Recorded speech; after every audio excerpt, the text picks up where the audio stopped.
1:13 p.m. Takes it to 2:03 p.m. And no, fuck.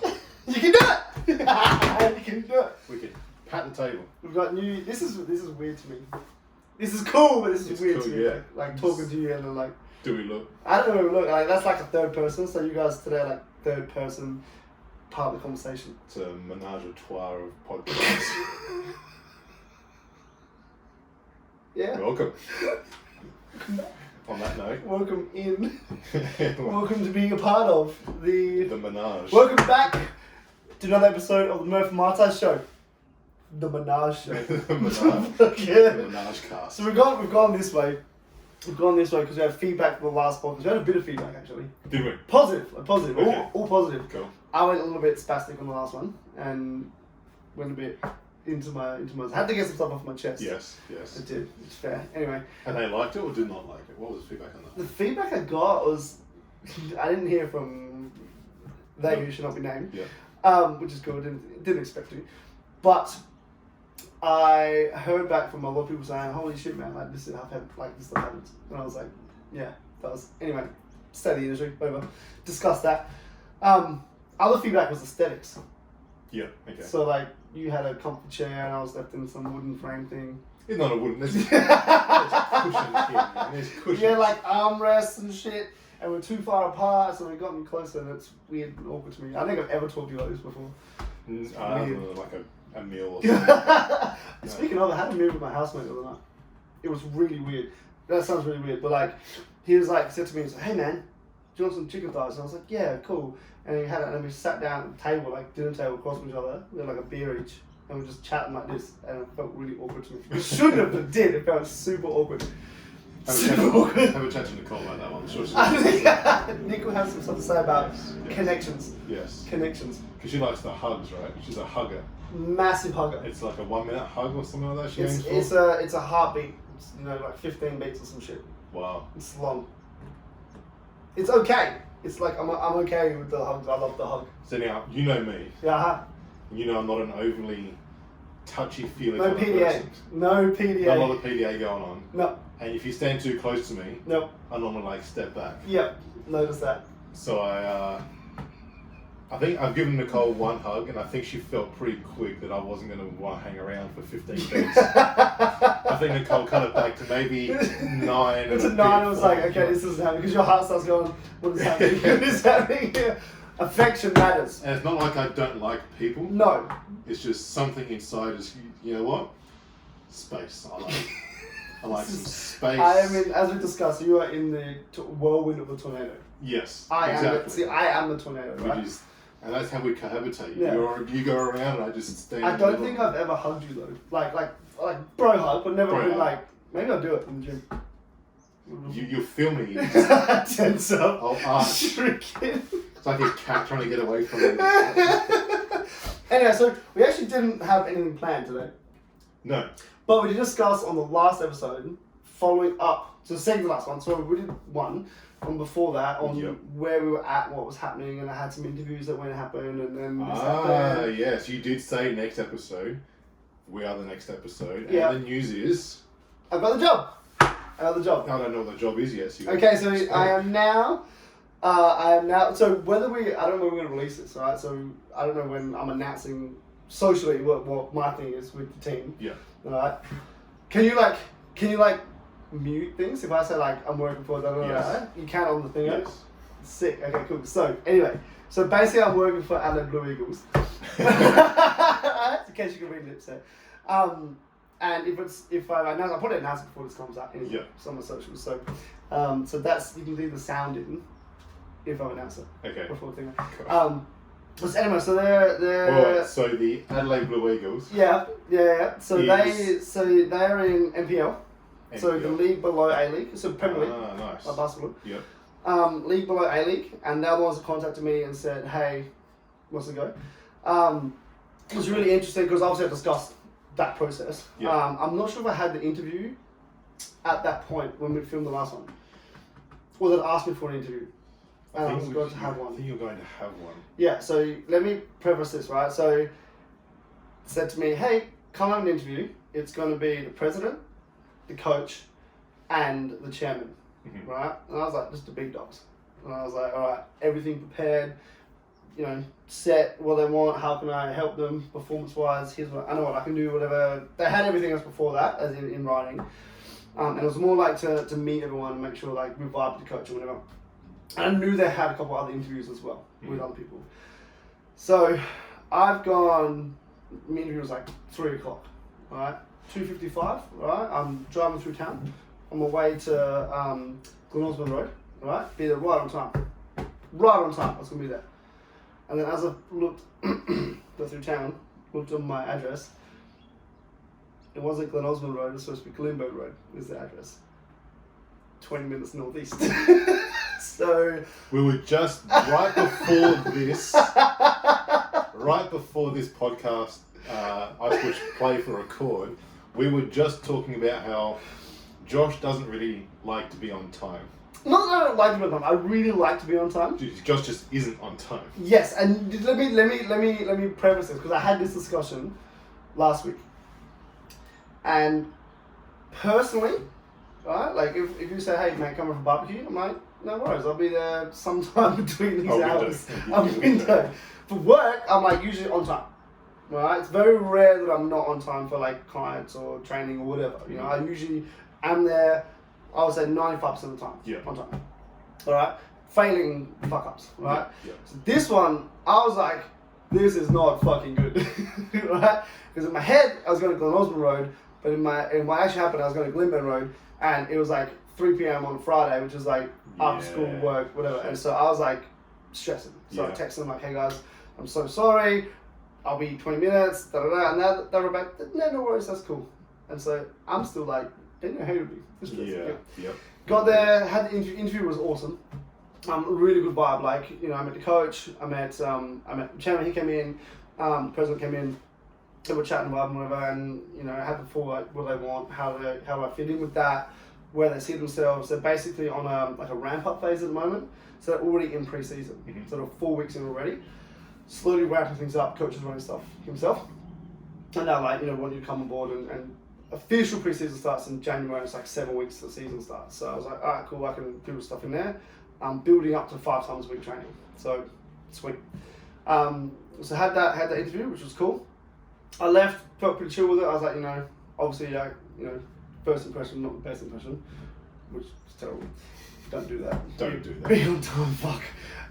So left, and then they got to me and they said, I think it was Monday or Tuesday, they're like, just let you know that we've got more interviews to come on Thursday, so we should be able to let you know by Friday afternoon, as in yesterday, and we'll talk to you then. I was like, I expect nothing less, you know what I mean? Like, if you're looking, and this is what I respect, is that if you're looking for someone to fill a position, you're going to interview a whole bunch of people. It's not just going to be like straight in, right? Yeah. And so I was like, yeah, cool, whatever. Chill with my week, did my thing, and then yesterday had a missed call, but didn't see the missed call. I only saw the email come through saying, as you know, this is what it said, as you know, we interviewed so many people, and then it was like, just letting you know that you got the role. And I was like, damn. Damn. Congratulations. Thank you. So I got that, called the president, and then called the coach, and basically was like, cool, what are we doing? How do we start it? When do we get going? And that's my plan this weekend. So after from last night to today, it's like trying to work out logistically how it's going to work. They did mention they're happy to sort of push trainings around, not trainings around, like move them, but like basically adapt how I fit into them with what I wish to do, and then progress from there. So it's going to be intensive, but it's going to be a big learning curve. How long is the pre-season? 7 weeks from Jan. So that would be... Oh, I think you're in pre-season already. They're in pre-season now, so they're 4 weeks in. Yeah. Official pre-season, like the official one starts January 2nd. Oh, okay, sure. So what they've gone is we go like a slow ramp up on building to it, so they're 4 weeks in, basically get the legs running, some ball work, whatever, building that up, and then like, cool, we want someone to come on board and take over what the next component looks like as we get into sort of game readiness, and then throughout the season. So 7 weeks from January? From Jan. Nice. So it'll be probably a 13-week pre-season. When do you start? January? I'll probably start next week. Next week? Nice. Yeah. So I'll go in, I'll meet the boys and talk to them and basically outline what I want to do. Yep. Here's what I want to do, here's what I want to work with you guys, blah, blah, blah, move on that. And then from there, I'll probably get involved straight away. You know, next week is more like my getting used to the team and used to how things work, trying to familiarise myself with that a little bit. And then as I start to meet them and talk to the coach more and see them playing and training, whatever, there's a game next weekend. I'm able to get more of a picture and scope on what's required. Yep. You know, they might be at this fitness level, so it's more about prevention, you know, or building resiliency, or it might be about they're not there, so I've got to build that into it as well. So I'm not really sure how the players look. We've got an assessment session coming up and things like that. And then from there, it'll be getting into like slowly layering in what I want to do. So, you know, load management, like the well-being stuff. Have they got anything going at the moment? I'm not sure. And that's the thing. So that basically said we've been doing this like for 4 weeks. Here's how we're progressing. Here's what we do. Basically do some of this stuff, do some of that stuff. Like how would you either adapt or modify or fit in with what we're doing? And I was like, cool. Here's how I see it, the picture.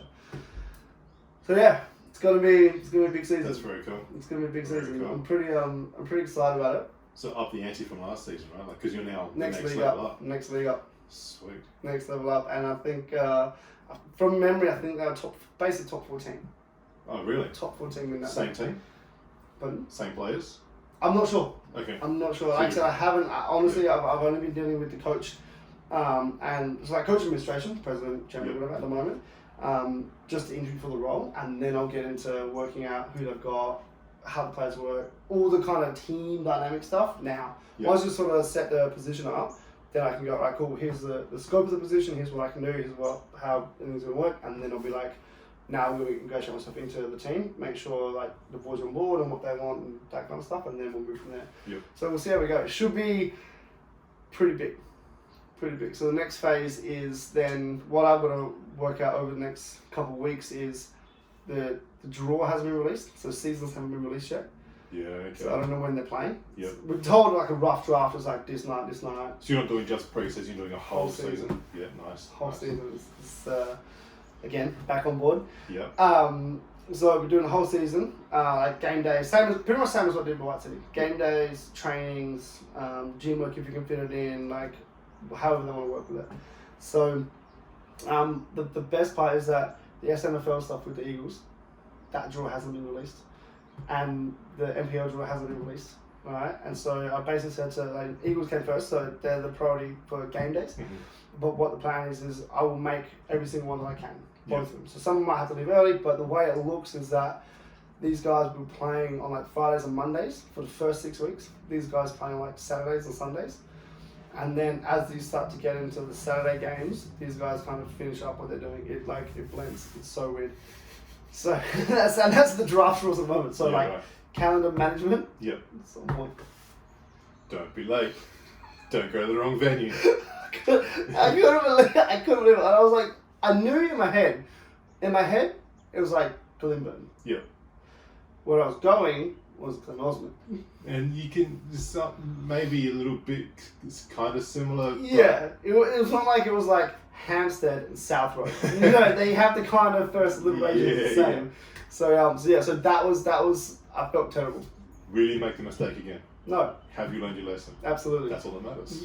Yeah, absolutely. And you got the job. I got the job. It's a win-win. So basically it'll be like, you know, I'll give everything to what I can. So yeah, and I apologized profusely. I was like, sorry. I told them after me. I said, I had Glen Osmond. I said, no, it was Glenburn. I was going to Glen Osmond. That's why I'm like, and they were just laughing at me. I was like, well, that's a good start, I suppose.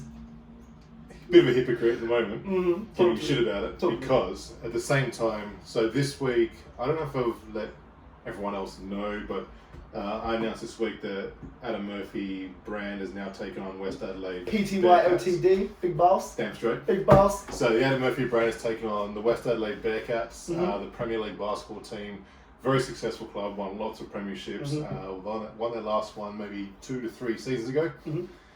So my protege, Daniel Janicus, shout out, great S&C, up and coming. Outflexes you though. Yes, He does. out-angled you in that pick so much.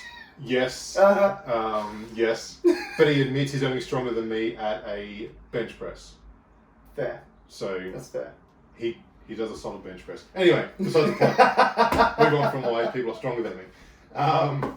So day one for testing Uh-huh. was this week, Thursday night. Mhm. Now Dan is running this for me. Okay. I'm overseeing it, make sure everything goes well, trust the guy completely, so to say, this is your thing, Yeah. your project, off Do you go. you design the program? We designed the program, so we sat in this room Mhm. in front of the computers and we designed the whole pre-season Okay, cool. program. Agility, basically the periodization, the agility stuff, the Mhm. conditioning stuff, the gym programs, Mhm. protocols for recovery, for warm-ups, Yeah. the whole lot. Yeah.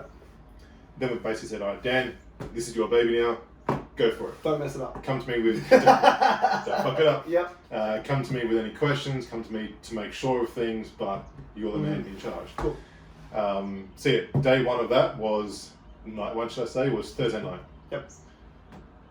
Being, I guess, the boss, the one that sort of overseeing everything, I thought, you know what, I'm going to come, so Yep. Dan, I'll be there to watch the first session. Mhm. I have a chat with the head coach, Corey, make sure everything's good with him, everything's running smoothly, everyone's happy, cool. I went to their home ground, Port Adelaide Basketball Stadium, Uh-huh. West Adelaide Bearcat Stadium. And I walk in there and there's 3 courts, right? Yep. On each court there's a game being played by juniors. Okay. I'm You thinking, don't have juniors, do you? No. do I have the the, seniors? no, I've got the Premier League, You've the the seniors. big boys. Yeah. And I'm looking at this now and what? Something's wrong. Message Dad, hey bro, I was going to rock up to the session tonight to see how it's going. What's going on? No one's here. Is it all still going ahead? Mm. Heard nothing back from him. Like, well, I don't know what's going on. I'm just going to go home. I'll hear back from him later. You idiot, it's at Findon. Completely wrong suburb. I don't even sound similar. I can't even have that. Port Adelaide, Findon. Okay, yeah. So Dan was there, he ran the session, it went great, coach loved it, everything cool. So when did you get the message? Like, you got home? I got it after he finished training, which is cool, so kudos to Dan. Didn't have his phone on him during the session, focused on the boys, Respect. couldn't reply to me. Yep. Good, I like it. That's really good. Now the phone can point this way, idiot, wrong suburb. So I missed the first session. I don't feel so bad now. I feel bad, but not so bad. I will be there for the second session Okay. to see how it all goes. Yeah. But apparently done well. Great pick up for the Adam Murphy brand. Great stuff for Dan. Great S&C. Very happy. Yeah. All was good there. What can you run through what the testing was? You put a little bit online. I didn't see that. Yep. Can you run through what it was and why, and then how you designed from that? Obviously, has to be basketball specific. Mhm. We didn't do any in-gym testing Mhm. just because of what we had, the resources we had at that point.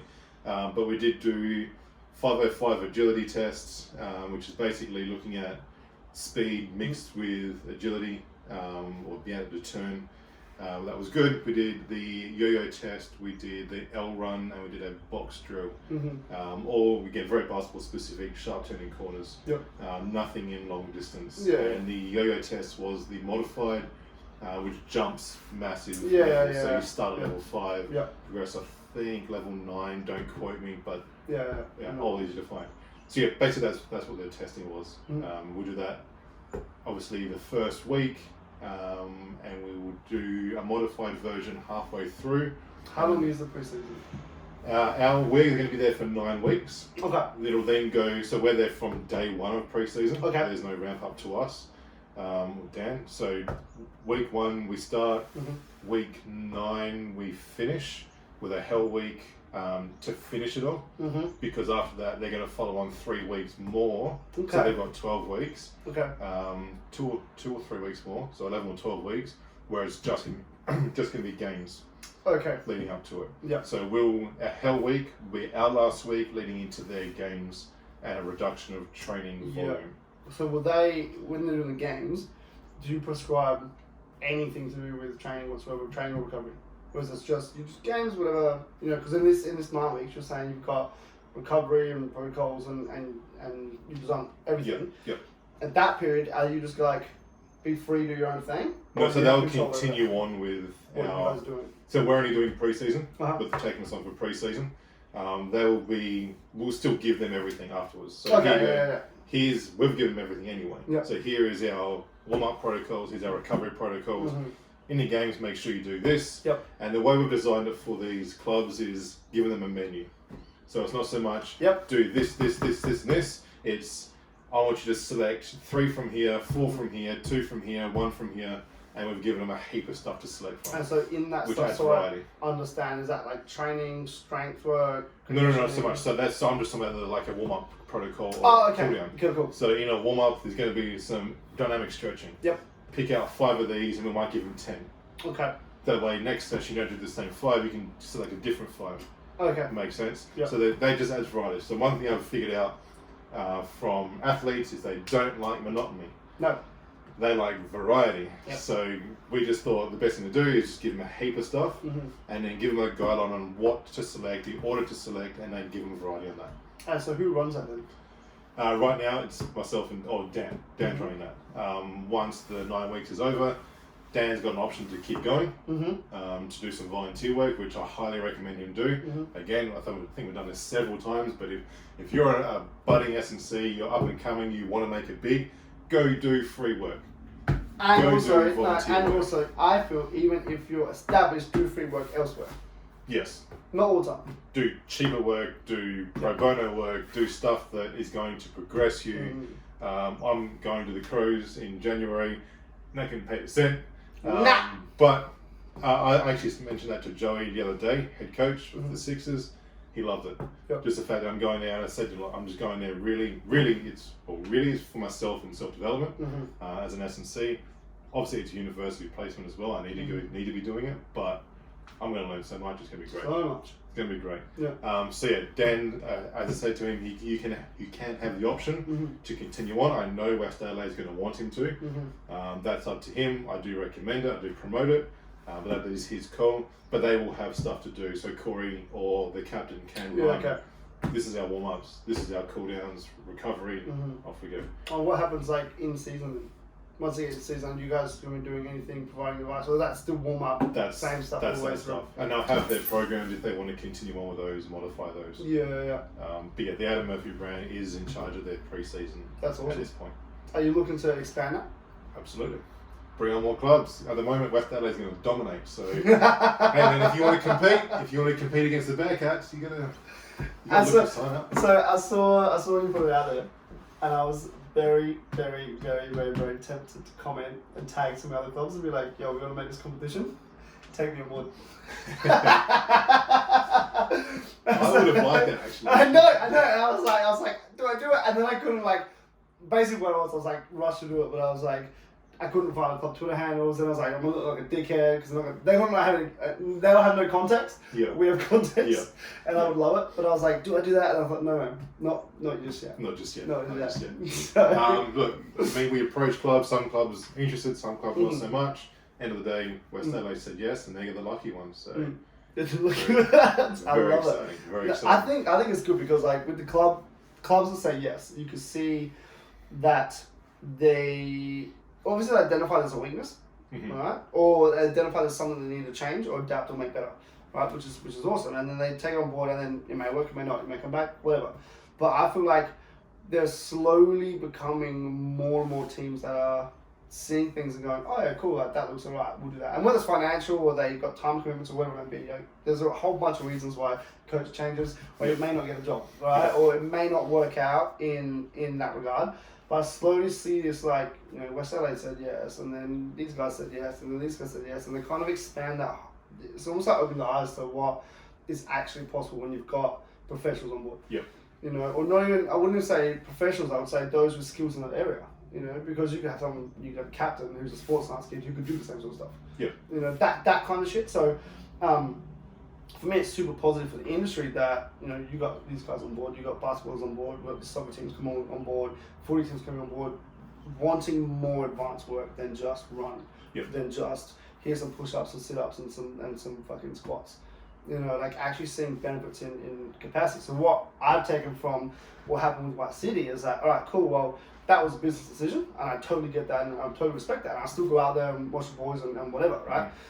But for me, it was like, all right, well, that means then that I take it personally, right? It means I'm not doing enough in the field sports arena to promote what the benefits are of what we're doing. Yep. That's how I take it. Yep. Which means I'm like, cool, well, I need to adapt my output and my promotional work, what I'm putting out there. So any coaches that follow me go, oh shit, I can see how that would fit into a program. or how that would work into the program. I can see, I can talk to athletes in the teams going, oh shit, maybe I can push this to a coach or administration or whatever, and then to admins as well, and really try and get that out there more, where all of a sudden, if you've got 8 teams in the league and 5 are doing investing and stuff, it's kind of just like, well, more doing it than less, right? And they kind of push others to go, oh shit, well, they're investing, we've got to find a way to then invest and make sure this happens. Before you get left behind. Yep. You know, it'd be very interesting to see. My interest is what happens next. So whether or not the Bearcats win or not is arbitrary. Obviously, you want them to, but at the end of the day, the S&C is a component that is placed in there to try and give them the best opportunity to win. Correct. Right. And so, what happens next in regards to their development? Does the coach go, oh shit, like I actually see benefit here, and then they can then go and promote it elsewhere, and they then push it onto the players. And the big thing for me, especially the Eagles, which is awesome at the moment, has been the whole time, is that, you know, Tess, the coach, has invested in what we're doing. Yep. She pushes it to the team. The team, the leaders in the team also push it to the younger players. The young players enjoy what they're doing, and they push it. And this whole the whole environment, everyone's like, shit, like we can see this. You know, we've got players posting in groups. Like I try to stay out of them. Like we have a group chat for the performance findings, but I try and stay out of that as much as possible. I answer questions and whatnot. Yep. But I like to see when the girls are like, you know, hey guys, who's coming to Joshua to train on this day? You know, what time are we doing it? They organise all this shit, and I'm like, sweet, because that shows me that they're now taking responsibility. Being accountable. Being accountable for what they want to do, and then they take responsibility for it, and then they're accountable to each other, and then they come and do it. And I'm in the gym, well, I've seen all the chats, I know when they're coming in. I'm in the gym and we get 6 or 7 rock up to do the work that I've already written for. Yep. And for me, like, this is awesome, you know. And so then if those players then disperse to other teams or their friends talk to them, you know, this is how we slowly build investment in the industry. And I say the industry, it's not really the industry, is investment in the performance side of things. You know, what happens is that we get this reduction in injuries, we get this performance increases. My thing's always been to help push leagues. So the one, I think I talked about it in one of the podcasts, was that when I first started seeing what was available and being promoted to the women, it was fucking terrible. And I was like, let's promote it to everyone and push all the leagues up. Because one of my goals at one point in time was to get 5 of the 8 teams on board with what I was doing and looking after managing all their stuff, right? That didn't come to fruition, but the thing is, whether I got them on board or someone else got them on board, they're still doing it. Yep. You know, and so whether I help facilitate that change or whether I was a small part of it, doesn't matter. It's still happening. It's there, yeah. You know, and it's still up there in the psyche going, holy shit, this is stuff I need to invest in. So, and that's really sick, because now you see your stuff coming on board with these guys, which would be different to what they might have been used to. You know, like, do you know what previous, their previous preseasons would have looked like? Not exactly, no. No. So the head coach of West Adelaide was the head coach of Woodville when I was there. Okay. In their Premier League team. Yep. Corey McLean. So that's another reason why I ended up getting this role, because he said, I know Murph, I trust Murph, the team back then was great, I contributed to what Murph was doing with the team, let's bring him across and do the same thing with this team. What was the question? What was the previous preseason like? Yeah, so I think it wasn't up to what I was doing with them. Yep. I think, so one thing he did say, which I do remember, I don't remember, he didn't mention much about weight training, but I do remember him saying that the last coach was too worried about science and didn't push the boys enough. The last performance coach? Yes, sorry, the last S&C performance coach was too worried about the science and the data and the numbers. At West Adelaide or at Woodville? At West Adelaide. At West Adelaide, okay. And didn't push them enough. Okay. The team was soft. Which is something I've noticed very much over the last 2 to 3 years, is because sports science is becoming so prevalent now in sport, everyone's worried about sports science. Everyone's worried about the numbers. And I think we've mentioned this in another previous episode, where people are no longer coaching. Some people are no longer coaching because they're too worried about numbers, too worried about data, too worried about metrics, and the computer says loading's too much and blah blah blah. Yeah. Where at the end of the day, the numbers are there, the numbers are good, the numbers are important, but they're not the be all and end all. You got to look at them and then look at the person and then make a decision based on the two. Yeah, you're gonna get a fist bump now. Yeah. Cool. you just can't look at one or the other. You can't just look at the person. You can't just look at the numbers. There's got to be a relationship between the two, and it needs to be a relationship that a pattern that you find over time. You can't just look at it on the first day and say, now that's the way it's going to be. Yep. I'm loving doing this, by the way. It's so good. I noticed you loving it, and I was like, I was going to say it. It's so good. Bang on the table. That's what we're talking about. You're going to look at the two, find patterns over time, and then discover now that's norm, now that's low, now that's high. Correct. And start to use that to facilitate the team. And that's where the coaching experience comes into it. Yes. You're not just going, you haven't just gone from high school to sports science and uni and been told all these things about loading and injury management and been like, not gonna fucking do it. Yeah. You're like, that guy can go harder, that guy can go harder. Exactly. His numbers are showing 1,000, arbitrary numbers. 1,000, but he looks like he can go harder, and based on what I know of him, he can go harder. Let's push him to 1,200. Do you know what's really interesting? Because when I had the chats with the Eagles about when I was interviewing for that role, so for that role I interviewed with, I had to send through a proposal similar with both the Eagles. So this is the fully team. Okay. Right. So I had to send through what I proposed, how I would work, what I would run program and strength program and whatever that was. Then I had an interview with I can't remember which order it was ops manager, and then the coach called me a couple of times, and then one of the board members. Right. So one of the board members is fantastic. He was the previous S&C for Sturt back in the day, and a couple other clubs back in the day. And he's solid, staunch, right? I fucking loved it. And so we're chatting, and we're talking about, I go based on that. So we got assessment and loading numbers, and then we've got coaching, and then we kind of blend the two. And so the biggest thing that the Eagles want to go through from top to bottom, so men's seniors all the way down through the women's program, juniors program, etc., 18s and whatnot, is that if the numbers say you've done 7Ks on the track, or you've done 10Ks on the track, or whatever, if they're what the numbers are, but the team looks good, you push them. You keep going. Because he goes, exactly the same thing. We're too much around this, and we get soft players. Yeah. It's not good. Yeah. We want our players to be harder. We want teams to come out and be like, shit, we're facing against the Eagles today. They're going to keep running us and keep hitting us. Whatever's going to happen. All right? And I was like, yes! This is the shit. Yeah. And it's funny because it's happening. It seems to be happening, basketball, football, soccer, right? Where it's almost like this swinging pendulum where you've got people that just old school just hammer everyone to injury, beat them down until they're injured. Oh, you're not strong enough, fuck off, right? Or fit enough. But then you have the other ones who are super sports science, and they just go, I'm not going to train people that hard because that guy's numbers say this, and he looks fine. And he leaves and he's like, well, that was a 3. Yeah. You know what I mean? And so you've got there's that swinging pendulum where if you get too many of these, it's going to go this way. If you go too far this way, you're going to get all these soft players. You can't have soft players. Either all the injuries or soft players. Or soft players. You got to find that. You got to find balance between the two. Exactly. And you got to adjust. And this is where the actual being there with the teams matters. Where you go, I'm out doing some running, all right. And I want to see what was it? We did say 7 sprints. It was 7 sprints progressive intensity. We get to 7, and I'm like, do 2 more. You know what I mean? Not extreme, but enough. When they go, well, you only said 7. I'm like, well, we're doing 9. Yep. It's overtime, right? Not overtime 40, but there's now. and getting that idea where you can make a judgment call in the split second based on 25 players you see in front of you, or the 15 players you see in front of you. You have to be able to make that judgment call, and that can only come from experience. I think the other thing as well is not just your own experience, but the experience of the head coach. Absolutely. Especially if you've got a good head coach that both trusts you and knows his players well. Absolutely. So. Or her players. Or her play as well. Absolutely. I'm thinking Joey. It's okay. It's okay. So what I will constantly talk to Joey about, hey mate, how you going? Good morning. Whatever. Pleasantries. I'm polite. Insert pleasantries. Yes. And then. And then the boys are showing these numbers. Yep. What do you think? Yep. So he knows I'm not going to go to him for no reason. He knows that I'm thinking there's a potential that the boys are getting tired. Mm-hmm. He'll come back, say, they look good to me. Yep. Cool. I will then say, let's do short, sharp and shiny today. Mm-hmm.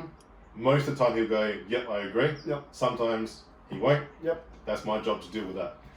But to work with the head coach and figure out the players, because he's going to know them, he's going to know basketball fatigue more than I'm going to know basketball fatigue. Correct.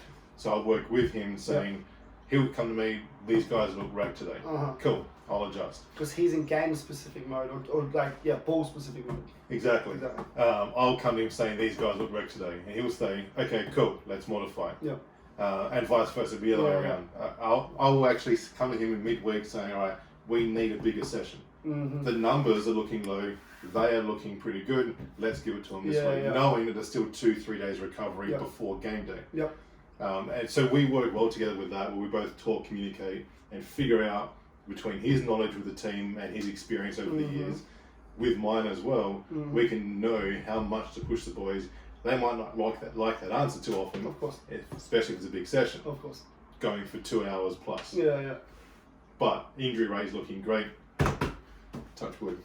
And we can move forward with that, knowing that we're doing the right thing. Yeah. So I think the communication, not only between you and the players, also between you and the coaching staff, is also a big part of that whole coaching thing, which is what people are still not doing. Absolutely. Computers don't talk to you. Well, they do, but not in that way. They can't give you human experience, subjective experience. Okay, we'll go with that one. Because I had a chat yesterday with someone about the new Siri on the iPhone 11, and she's like, I had a full conversation with Siri in my car, and I was like, that's weird as fuck. That is strange. Alright? No. Don't get ideas, Siri. No. But yeah, the interrelationships of experience, 100%. Yeah. And it's funny because, it's not funny, we're the same, because I will quite often, I'll either make a phone call, or as part of a phone call, or a conversation with the coach, just informally, how the girls look. Yeah. So this is a test of the Eagles. So the other night we're out, Tuesday night training, right? We've done a sprint session, they're doing their stuff. I've hung around to watch what the drills are, how they're looking, what the movement patterns are, that kind of stuff. And Tess was kind of like wandering around, and I was just like, yeah, how they're looking. How do you feel they're looking? Are they this? Are they that? What's your description? Without trying to lead into anything, like, are they looking fitter? Because that's a yes or no. To say no means they're really fucked up. To say yes, that doesn't give me anything. Yeah. You know. So what are your opinions on the forwards? How are these girls looking? What's the team as a whole looking? Yeah. And are they looking fitter, stronger, happy with where they're at? Yeah. Awesome. You know, and then you adjust from that. It's constant feedback from in that regard. And this is the thing where if you do want to start taking on other teams, or you want to start promoting what you're doing with other teams, you've got to be able to have that relationship with the coach first and foremost. And then obviously coach and player and understanding around that whole system. Yeah. It's a whole synergy. So I think the final point of that is coaching is not numbers. Bang. Coaching is not smashing people. Key. Coaching is communication. Is communication. Using numbers and smashing people at the appropriate times. To a certain extent as well. Extents. Sometimes you want to smash them a little bit. Sometimes you want to go heavy and hard. All out. So coaching is the whole encompassing of everything together. Yeah. That's what a coach does. I think we end on that. I think it was great. Like that one? One more fist bump. Fist bump. See you later.